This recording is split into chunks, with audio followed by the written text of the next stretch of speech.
Hi everybody, it's Az here from Heel vs Babyface. Where am I going to go?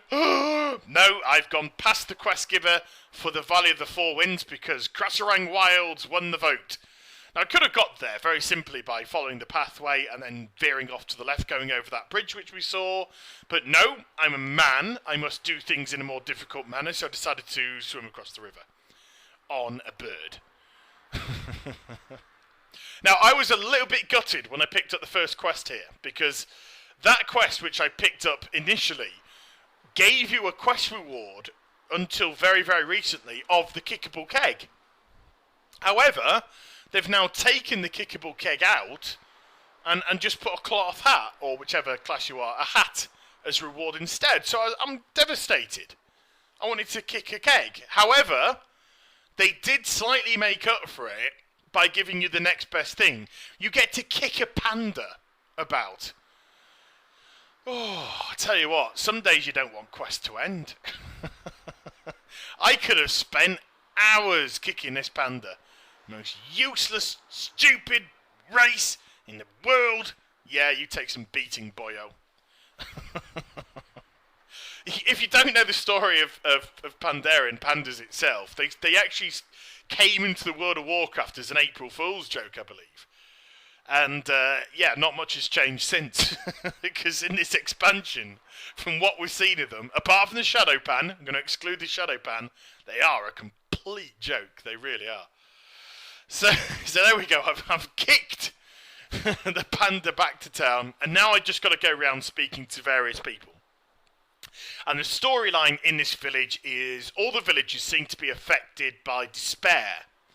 And if you've been following the quest line in the Jade Forest, you'll realise that must mean they're infected by the Shah energy. And there we go, there's the Shah corruption on the floor, because the Shah energy plays on your emotional state and infects you through that. So if you're anger, if you've got anger, or if you despair, or if you fear, every kind of emotion like that, the Shah energy will then manage to get itself into you and manifest and convert you into these Shah energies and these horrific energies which have been going around. And one of the comments that I recently got was Az, you seem to be taking a lot of damage as a mage. Are they complete glass cannons now? And the answer is sort of yes and no. You definitely seem to take a lot of damage. My Warlock seemed to take a lot of damage as well when I was levelling up. And my Warlock is actually a transfer over of an existing character. So I was in decent gear,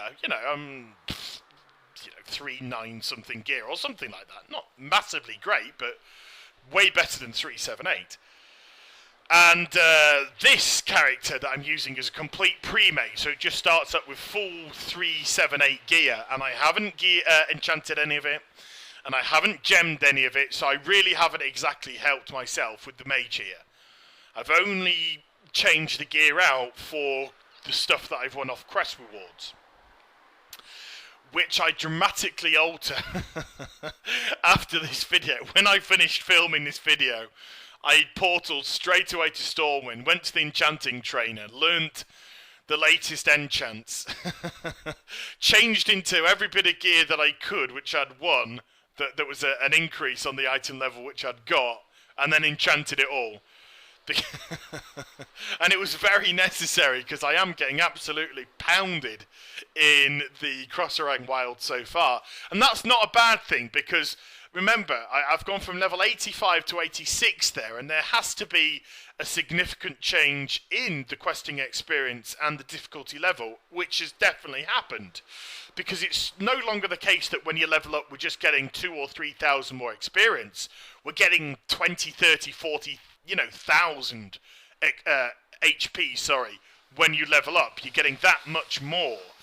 And bear in mind, my Warlock, which is level 90 and is currently in item level about 480 odd gear, roughly around there, 480 to 486, that itself has got just over 400,000 HPs as a Warlock, So it's good to see that everything seems to be increasing its difficulty level based on the zone that you're at. And that comes back a little bit to bite me in the ass as well in the next video, which is already done and dusted, guys. Yeah, I've been very efficient. So that will go up during the night and be ready for you tomorrow morning, while it gives me opportunity to continue the questing. But let's continue with this. I haven't exactly been saying much about the quests themselves, because as you've probably seen, it's all been kill, collect, and really nothing to get excited about. I've also got to light these 3 beacons, which are marking the territory, I believe, of the villagers. And that was the middle one that I did. The other one is just simply a wee bit further up, and the other one is just a wee bit further down. They're not very far from each other at all, so don't stray too much. They're very, very close all in all. So with those taken care of, I've got to now kill some lizard men and go inside that cave and get some ink, a jar of pigment. And there's a current problem with this zone at the moment. First of all, it's laggy as anything, but that could easily be the server, because MechaTalk server is horrific. And we've probably had the worst end of the deal as regards to crashes, resets, not being able to do stuff which other zones have done because our server's been down for repair and all this kind of stuff. And it also is very buggy. There seems to be some significant phasing issues with the area as well. And just to compound matters, the respawn rate is just mental. When you kill a creature, it's instantly respawning, so you don't have time to breathe. I mean, when I got here, to be honest with you, what I should have done was just go straight into the cave, because the lizard men are also in the cave, and just started to take him out there while trying to plough through to the pigment of ink. However, because I'm taking so much damage as a clothy, I keep backing away, and I really should be pushing forward, so I'm creating problems for myself here. It's not as if it's, anything else. I really should just be moving on a wee bit. But they need to get this spawning thing right, because, again, it's the Goldilocks effect, which I've referred to a couple of times in videos before.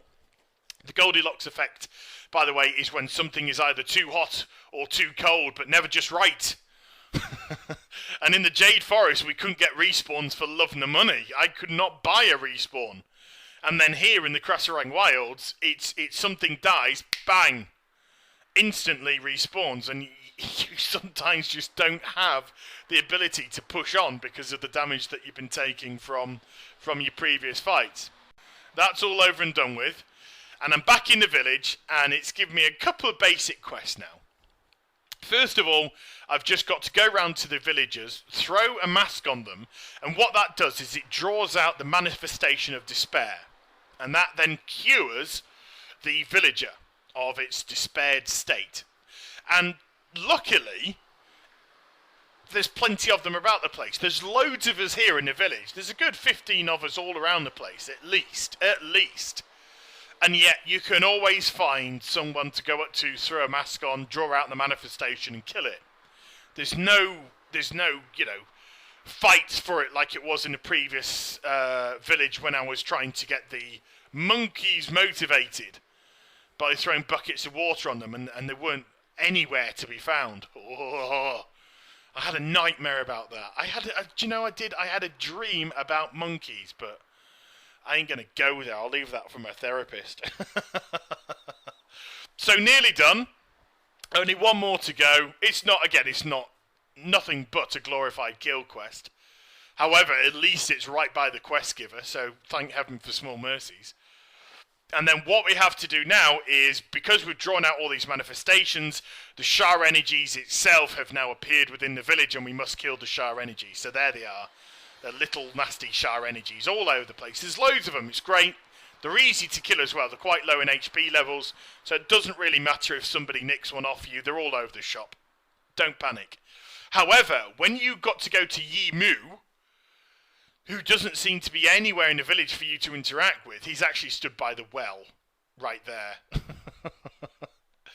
Go over to the monkey and say, come and help me, and he'll go over and he'll convert Yi Mu, throw a mask on him, and then this, big Shah energy appears. Now, don't worry about the fact that it was tapped. Remember, any big quest mob in this expansion is open for everybody. So it doesn't matter who attacks it first, you can still hit it and you will get credit for the kill.